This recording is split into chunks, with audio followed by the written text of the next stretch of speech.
తెలియజేసుకున్నాను.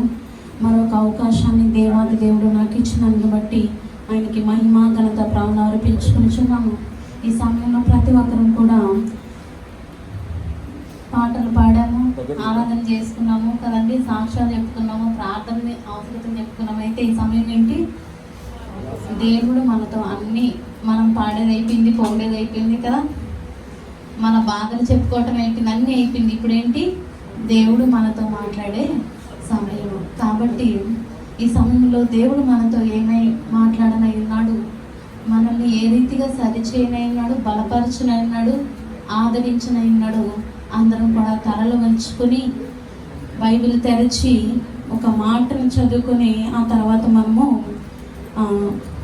Bible వాక్యంలోకి వెళ్దాం, జ్ఞానంలోకి వెళ్దామండి. ఫస్ట్ మనము సమూయేలు గ్రంథం మనం ఒకసారి తీసుకున్నట్లయితే కనుక 25వ అధ్యాయం తీసుకున్నామండి.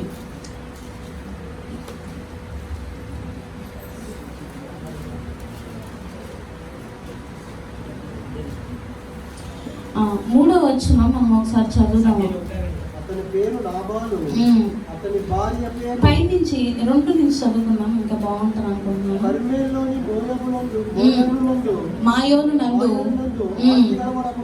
ఆస్తి గల వాడొకడు కాపురం ఉండెను. అతడు బహుభాగ్యవంతుడు ఉండెను. పోయిండెను. అతని పేరు నాబాలు, అతని భార్య పేరు అబిగైలు. ఈ స్త్రీ రూపసి అయి ఉండెను. అయితే చర్యలను బట్టి చూడగా మోటువాడును దుర్మార్గుడై ఉండెను. అతడు ఎవరంట, తలను వంచుకొని దేవుడు మనతో ఏం మాట్లాడినాడని ప్రార్థన చేసుకుని ఆయన సన్నిధిలో కనిపెడదామండి. పరిశుద్ధమైన మా ప్రభువా, మహోన్నతుడైన మా తండ్రి, నీకే స్తోత్రాలయ్యా ప్రభువా. ఈ మధ్యాహ్న సమయంలో నీ సన్నిధిలో వాక్యాన్ని ధ్యానించడానికి ఇచ్చిన ధన్యతను బట్టి వందనాలయ్యా ప్రభువా. మేమందరం వాక్యాన్ని ధ్యానిస్తుండగా మా అందరితో మీరు మాట్లాడండి, మాకు సహాయంగా ఇచ్చేయండి. మీ కృప కనికరంలో మాపై, మా కుటుంబాలపై ఇచ్చి నడిపించండి. మమ్మల్ని మీరు మాత్రమే బలపరిచి, మీరు మాత్రమే సరిచేసి, మీరు మాత్రమే హెచ్చరించి, మీరు మాత్రమే మహిమ ఘనత ప్రాణాలు ఆరోపించుకోమని, నన్ను మీ బోరగా వాడుకోమని యేసు నామమున ప్రార్థిస్తున్నాను నా పరమ తండ్రి, ఆమేన్. ఇక్కడ ఎవరి గురించి రాయబడినదంటే కనుక కర్మేలులోని మాయోను నందు ఆస్తి గలవాడు ఉండను. అతను ఎవడంట, అతనికి చాలా ఏముంది, ఆస్తి ఉంది, గొర్రెలు ఉన్నాయి, బాగా భాగ్యవంతుడు. అంటే దేని పరంగా ఆయన చెప్తున్నాడంటే, ఆస్తి పరంగా ప్రతి విషయంలో కూడా ఆయన మంచి స్థితిలో ఉన్నాడు అని చెప్తున్నాడు. అయితే ఆయన పని ఏంటంటే, తన గొర్రెలో, అతడు కర్మేలులో తన గొర్రెల బొచ్చు కత్తిరించుటకై పోయిండును. అయితే అతని భార్య పేరు ఎవరు, అబిగైలు. ఈ స్త్రీ ఎటువంటిదంట, సుబుద్ధి గలదై రూపసి అయి ఉండెను. ఆమె ఎటువంటిదంటే సుబుద్ధి రూపసి. ఇక్కడ ఉన్న వాళ్ళందరూ భార్యలు ఉన్నారు, భర్తలు కూడా ఉన్నారు. ఇద్దరి గురించి ఇక్కడ ఉందంటే, భర్తని చెడ్డని చెప్పలేదు, భార్య మంచిదని చెప్పట్లేదు, అది కూడా ఉంది, ఇంకోటి కూడా ఉంది, చెప్తానులే అండి, ఇంకో జంట కూడా ఉంది. అయితే ఇక్కడ ఏమని ఉందంటే, ఇక్కడ ఈమె గురించి మొట్టమొదటిగా స్టార్ట్ చేస్తున్నాడు ఆయన. ఆమె బుద్ధి ఏంటంట, సుబుద్ధి గలది. అలాగే ఇంకా ఎటువంటిది అంటామా, రూపసి. అంటే ఏంటి, ఆమె చాలా అందమైన స్త్రీ. అందమైన స్త్రీ, అలాగే ఆమెకి ఎటువంటి బుద్ధి ఉందండి, మంచి బుద్ధి ఉందన్నమాట. చాలా మంది అందం ఉంటే మంచి బుద్ధి ఉండదండి చాలా మందికి. అదే అందుకే ఆయన అంటాడు కదా, సామెతలో ఉంటది కదా, సుందరి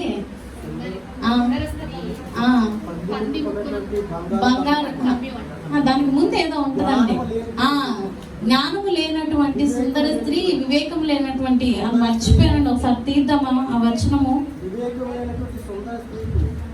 చదువుదాం. సామెతల గ్రంథం ఒకసారి అందరం తీద్దామండి. మాట ఇప్పుడు చదువుదాం, చూసి చదువుదాం. వివేకము లేని సుందర స్త్రీ పంది ముక్కనున్న బంగారు కమ్మి వంటిది.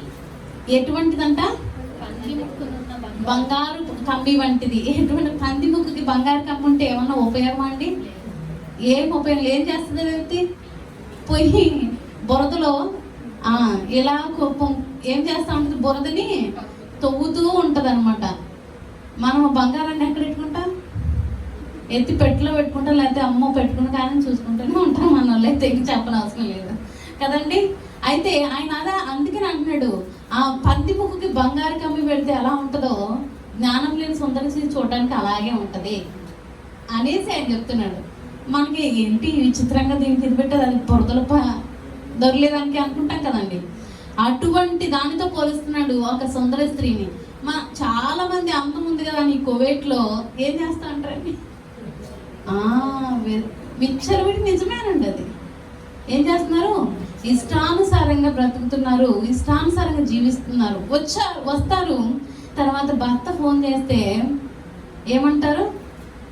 నాకు సమయం లేదు, నేను చాలా పనిలో ఉన్నాను, అది ఇది అంటారు, మాట్లాడరు, పిల్లలతో సరిగా మాట్లాడరు. చాలా మంది ఉన్నారండి అలాగా. అయితే ఏం చేస్తూ ఉంటారంటే అది మర్చిపోయి ఈమెకున్న చిన్న అందాన్ని చూసి కువైట్లో ఏమైపోతారంటే కుటుంబాన్ని మర్చిపోయి వాళ్ళ ఇష్టానుసారంగా జీవిస్తారు. అయితే అప్పుడు ఏం సాగు చెప్తారంటే, ఎందుకమ్మా ఇలా బ్రతుకుతున్నామంటే వాళ్ళు ఒక ఏం చెప్తారు? నా భర్త తాగుడుపోతూ. అవునా కదా? నా భర్త నా కుటుంబాన్ని పోషించడు, లేకపోతే నా భర్త నన్ను మాట వినడు, మమ్మల్ని పట్టించుకోడు అనే వాళ్ళకి ఈ మాట చెప్తున్నాను. నాబాల్ గురించి ఏమని రాస్తున్నదండి అక్కడ? మొరటివాడు మంచివాడని ఉందా, నా మొరటివాడని ఉందా? తన బుద్ధిని బట్టి తన చర్యలను బట్టి ఆయన చెప్తున్నాడు. అయితే చర్యలను బట్టి చూడగా ఆయన ఎటువంటి వాడంట? నాబాలు ఎటువంటి వాడంటే మోటువాడు, మళ్ళీ ఇంకోటి ఏంటి? దుర్మార్గుడు. చూసారండి? అయినా కూడా దేవుడు ఏం చేశాడంటే ఆమె నిజం కింద ఇంకా చదువుకుంటే చాలా చక్కగా ఆమె తన కుటుంబాన్ని తన యొక్క ప్రజలని కాపాడుకుంటూ వస్తుందండి ఆవిడ. అయితే ఆయన ఎటువంటి వాడు? మోటువాడును దుర్మార్గుడునై ఉన్నాడు అనమాట. అయితే ఈమె ఎటువంటిది? సుబుద్ధి గల సుందరి ఆవిడ. అయితే ఆమె ఏం చేస్తూ వచ్చిందంటే ఇన్ని సంవత్సరాలు కూడా తన భర్తకి మంచి భారీగానే జీవిస్తూ వచ్చింది, మంచి భారీగా ఆమె నిలబడుతూ వచ్చిందనమాట. అయితే ఇంకా కింద చదువుకున్నట్లయితే గనక అప్పుడు దావీదుకి నాబాలు దగ్గర ఒక అవసరం వస్తుంది. ఎందుకంటే పూర్వం ఆయన ఒక సహాయం చేస్తున్నాడు. ఎందుకంటే వారు అరణ్యంలో ఉన్నప్పుడు దావీదు యుద్ధాల నిమిత్తమే లేకపోతే పారిపోయే అనేక విషయములు ఆయన అరణ్యం గుండా ప్రయాణం చేస్తున్నప్పుడు ఒక సమయంలో వీళ్ళు కూడా వీళ్ళ యొక్క గొర్రెలతో పాటు వీళ్ళ యొక్క కాపరులు కూడా నావాళ్ళు కాపరులు ఉన్నప్పుడు వీరే మాత్రం హాని చేయలేదండి. ఎందుకంటే వారికి అవసరం ఉన్నది, వారికి ఆహారం అవసరం ఉన్నది, ధనం అవసరం ఉన్నది. కానీ దాన్ని బట్టి వారికి హాని చేయలేదు. హాని చేయకుండా ఏం చేస్తూ వచ్చారంట? కాపలా ఉంటూ వచ్చారు.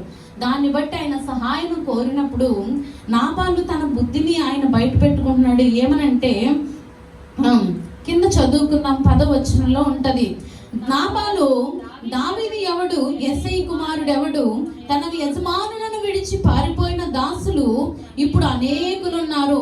నేను సంపాదించుకున్న అన్నపానములను నా గొర్రెల బొచ్చు కత్తించి వారి కొరకు నేను వధించిన పశువాంసమును తీసి నేను బొత్తిగా ఎరగని వారికి ఇద్దునా అని దావీదు దాసులతో చెప్పగా. చూడండి ఎంత మాట అంటున్నాడు ఆయన. అంటే తనకు నాలుగు ఉంది కదా అనేసి ఇష్టానుసారంగా మాట్లాడుతున్నాడు. అవునా కదండి? అవునా కదా? చాలా మంది మనలో ఎంతమంది ఉన్నారండి? కొద్దో గొప్ప ఎవరో ఒకరి దగ్గర మనం మేలు పొందుకుంటాం. ఆ తర్వాత వారికి మనం సాయం చేయాల్సిన సమయం వచ్చినప్పుడు ఏం మాట్లాడుతూ ఉంటామంటే వల్ల కాదు కాక మళ్ళీ ఎన్ని మాట్లాడతాం? ఎవరండి అతను? ఎవరో నాకు తెలియదు అసలు, ఆమె ఎవరో నాకు తెలియదు అసలు అనేసి మాట్లాడుతూ ఉంటారు. కానీ ఏంటి, దేవుడు చూస్తున్నారని మాత్రం వారికి ఉండదన్నమాట. ఇతను కూడా అలాగే మాట్లాడుతున్నాడు. ఎవరా దావీదు ఎవరు, ఆ యొక్క యెసై కుమారుడు ఎవరు, నాకు అసలే తెలియదు. మనలో చాలా మంది కూడా ఆ బుద్ధి గల వాళ్ళు ఉండనే ఉన్నారండి. లేకుండా అయితే లేరనమాట. ఒక చిన్న మేలును మనం పొందుకున్నప్పుడు అది మరిచే వారంగా ఉండకూడదు. అవునా కదండి? మరిచే వారంగా ఉండకూడదు. మర్చిపోతే నువ్వు విశ్వాసం లేని వాడివి. విశ్వాసం లేకుండా కాటు వేసే ఒక పాము అయిపోతావు తప్ప మనిషివైతే మాత్రము కావు. చాలా మంది ఏం తయారవుతారంటే ఈ నాబాలు వలె ఎటువంటి బుద్ధి కలిగి ఉంటారంటే చేసిన మేలును మరిచేవారిగా ఉంటారు. చేసిన మేలును మరిచేవారిగా ఉంటారు. అయితే ఆ దేవుడు కోరుకుంటుంది అటువంటి బుద్ధిని కాదు, అటువంటి స్వభావాన్ని కాదండి. అటువంటి స్వభావాన్ని కోరుకోడు ఆయన బిడ్డల దగ్గర నుంచి. అటువంటి బుద్ధిని ఆయన కోరుకునేవాడు కాదు. ఆయన ఏమన్నాడండి, మిమ్మల్ని ఒక మైలు రమ్మంటే మీరేం చేయాలా, ఇంకా కొంచెం దూరం నడుస్తా పదండి అంటాడు. మనకు అంత సహనం లేకపోయినా మనకి ఒక సహాయం చేసిన వారికి సాయం చేసే వారంగా ఉందాం వారికి అవసరమైనప్పుడు. అప్పుడు దేవుడు మనల్ని చూసి సంతోషిస్తాడు. కానీ ఎవరు మీరు అంటే ఎవరో మీరు అనేసి మీరు వదిలేయచ్చు. ఒకవేళ ఇతను బుద్ధి మారిపోయిందని అతను బాధపడి ఒకవేళ వదిలేయచ్చు. కానీ దేవుడు మాత్రము వదిలిపెట్టాడు. అది కూడా చూస్తాం రిజల్ట్ ఏం జరుగుతుందో మనము ముందు వెళ్తే గనక. అయితే ఆ మాట విని అని ఆయన ఏమంటున్నాడు, నేను ఎందుకు వేస్తాను, ఇది నా యొక్క కాపుల కోసం చేసుకున్నది, నేను ఎందుకు ఇస్తానని ఇష్టానుసారంగా మాట్లాడి పంపించినప్పుడు ఆ కింద ఉంటది, అంతటా దావీదు వారితో మీరందరూ మీ కత్తులను ధరించుకొనుడనగా వారు కత్తులు ధరించుకొనిరి. దావీదు కూడాను కత్తి ఒకటి ధరించెను. దావీదు వెనుక దాదాపు 400 మంది బయలుదేరగా. ఇప్పుడు చూడండి, కాపలి కాసిన వారు ఇప్పుడు ఏమయ్యారు? శత్రువులయ్యారు. శత్రువులు ఒకప్పుడు శత్రువుల నుంచి మిమ్మల్ని కాపాడారు. కానీ ఇప్పుడు వారు ఏమయ్యారు? నీకు నీ మాటలను బట్టి కానీ నీ ప్రవర్తన బట్టి కానీ వారు ఇప్పుడు ఏమయ్యారు? శత్రువులుగా మారారు. ఒకప్పుడు నాబాలుకి ఏ పరిచయం లేదు. దావీదు గారి పరిచయం ఉందా? పరిచయం లేకపోయినా ఆయన కాపలా ఉండి తన యొక్క సంపదని, తన యొక్క ప్రజలని, లేకపోతే తన యొక్క దాసాదాసులను ఆయన కాపాలా కాస్తూ వచ్చిన ఆయన ఈ దినాన అతని యొక్క నాలుక మాటను బట్టి, అతని యొక్క ప్రవర్తనను బట్టి, అతని చర్యను బట్టి ఏమంటున్నాడు, ఇప్పుడు పదండి యుద్ధానికి అనేసి శత్రువుగా మారిపోయాడు. రక్షణగా ఉన్న వ్యక్తి శత్రువుగా మారిపోయాడు. ఎందుకని? ప్రవర్తనను బట్టి. దేవాది దేవుడు కూడా మోషే ద్వారా ప్రజలు నడిపించినప్పుడు దేవుడే కాపులాగా ఉన్నాడు. అవునా కదండి? మేఘస్తంభంగా ఉన్నాడు ఆయన. రాత్రి వేళ పగల వేళ ఏ దెబ్బ కూడా తగలకుండా ఆయన అగ్నిస్తంభంగాను మేఘస్తంభంగాను కాపాడుతూ వచ్చిన ఆయన ఏం చేశాడండి, వారి మధ్యనే గొడవ చేసి ఆయన ఒకరినొకరు చంపుకునే విధంగా చేశాడు. ఎందుకని? దేవుని వదిలేసి దేవుడు ఏమన్నారో, దేవుడు ఏ రీతిగా అయితే మేలు చేసి నడిపించుకుంటూ వచ్చాడో ఆ మేలును మర్చిపోయి ఒక దూడను చేసుకుని ఇదే మమ్మల్ని నడిపించింది అన్నారు. అవునా కదండి? చాలా మంది ఏం చేస్తారంటే ఎవరైనా ఒక సాయం చేస్తే దాన్ని బట్టి ఎదిగిన తర్వాత, ఒక మాటను బట్టి ఎదిగిన తర్వాత చాలా మంది ఏమైపోతారు, ఒక ఎదుగుదల వచ్చిన తర్వాత మర్చిపోయి వాడు చెప్పడం వల్ల, ఆమె చెప్పడం వల్ల, ఆమె ఇవ్వటం వల్ల, ఆమె సాయం చేయడం వల్ల నేను ఎదిగాను, నా జ్ఞానాన్ని బట్టి, నా బుద్ధిని బట్టి, నా స్వభావాన్ని బట్టి ఎదిగాను తప్ప వీళ్ళదేమీ లేదు అనేసి అనుకుంటూ ఉంటారు. చాలా మంది అలాగే ఉంటారండి. కానీ అది కాదు కావాల్సింది. ఏదైనా సరే దేవుడు లేనిదే మనం ఉన్నామా? లేము. దేవుని యొక్క ప్రభావం కానీ, ఆయన కృప కానీ, ఆయన మనస్సు కానీ, మంచి మనస్సు కానీ మన పట్ల లేకపోతే కనుక మనం ఈ దినాన లేము. ఆయన అనేకుల్ని మన కోసం ఏర్పరిచి ఏ సమయంలో ఏ అవసరం ఉందో ఆయన తీరుస్తూ మమ్మల్ని ముందుకు నడిపిస్తున్నారు. అయితే మోషేను కూడా నిలబెట్టుకొని ఎక్కడికో పారిపోయిన మోషేను మళ్ళీ వెనక్కి తీసుకొచ్చి, ఆయన మోషే మళ్ళీ రానంటే ఆయనకి బుద్ధి చెప్పి, ఆయనకి నచ్చ చెప్పి, బతిమిలాడుకొని తీసుకొచ్చి బయటికి తీసుకొస్తే ఏం చేస్తారండి, మమ్మల్ని దూడ తీసుకొచ్చింది అన్నారు. దాన్ని బట్టి ఏమైపోయారు, అప్పటి వరకు కాపాడుతున్న దేవుడు ఏమయ్యారు, వాళ్ళకి శత్రువయ్యాడు. అయితే మోషే బతిమిలాడుకొని కొందరిని మళ్ళీ తర్వాత కాపాడుకోగలిగాడు. ఇక్కడ కూడా అదే జరిగిందండి. ఇక్కడ కూడా ఏమేం చేస్తూ వచ్చిందంటే నాబాలు యొక్క ప్రవర్తనను బట్టి, ఆ నాలుకను బట్టి, అతని క్రియలను బట్టి, అతను మాట్లాడిన మాటలను బట్టి దావీదుకు కోపం వచ్చింది. ఆ మాటలన్నీ వచ్చి చెప్పినప్పుడు ఏమొచ్చిందండి, ఆయన కోపం వచ్చేసి పదండి వెళ్దాం, 400 మందిని అందరినీ తీసుకొని ఆయన ఎక్కడికి వెళ్ళాడు, యుద్ధానికి బయలుదేరుతున్నాడు. యుద్ధానికి బయలుదేరుతున్నాడు. నిజంగా మనం కూడా చాలా మంది తెలియక ఇలాగే మాట్లాడుతూ ఉంటాం. తెలియక అనేకులు మనకు చేసిన సహాయాన్ని మర్చిపోయి మనకు నచ్చినట్లుగా మాట్లాడుతుంటాం. కానీ దానికి ఫలితం మనం భరించలేమండి. మనం భరించగలుగుతామా? భరించలేము. అది దేవుడి దగ్గర నుంచైనా మనుషుల దగ్గర నుంచైనా. దేవుడు ఎప్పుడు కూడా న్యాయం పక్కనే ఉంటాడు, అన్యాయం పక్కన ఉంటాడండి. కింద ఏం జరిగిందంటే కింద చదువుకున్నామండి. దావీదు వెనుక దాదాపు 400 మంది బయలుదేరగా 200 మంది సామాను దగ్గర నిలిచిరి. పనివాడు ఒకడు నాబాలు భార్య అయిన ఒక్క పనివాడు మాత్రం ఈ మాట అంతా విన్నాడు. ఇదంతా తెలుసుకున్న వాడే ఏం చేస్తున్నాడంటే ఈయనకి తెలుసు ఏమని, ఆమె ఒక సుబుద్ధి గల స్త్రీ అని తెలుసు కాబట్టి ఆయన ఎక్కడికి వెళ్ళాడండి? భార్య దగ్గరికి వెళ్ళాడు. వారి యొక్క యజమానుడి యొక్క భార్య దగ్గరికి వెళ్ళి, మా యొక్క యజమానురాలు ఎటువంటిది? సుబుద్ధి గల స్త్రీ. ఈయన ఇటువంటి వాడే, ఈయన దుర్మార్గుడే, ఈయన మోటువాడే.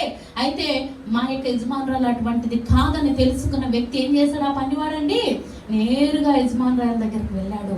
యజమానుడిది చేసిన ప్రవర్తన అంతటిని ఆయన వివరిస్తున్నాడు. ఇక్కడ చూడండి, పనివాడు ఒకడు నాబాలు భార్య అబిగైలుతో ఇట్లా, నేను అమ్మా దావీదు అరణ్యంలో నుండి మన యజమానుని కుశల ప్రశ్నలు అడుగటకై ఏం చేశాడు?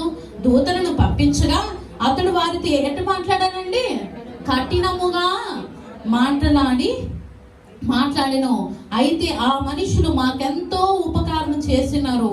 మేము పొలములో వారి మధ్యన సంచరించుతున్నంత సేపు అపాయము గాని నష్టము గాని మాకు సంభవించనే లేదు.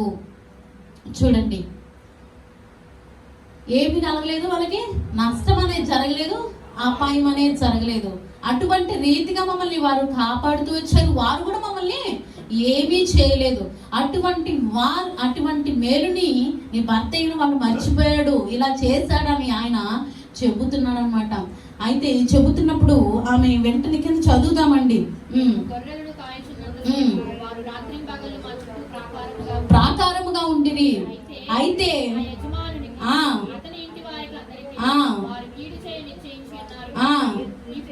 ఇప్పుడు ఆలోచించుము.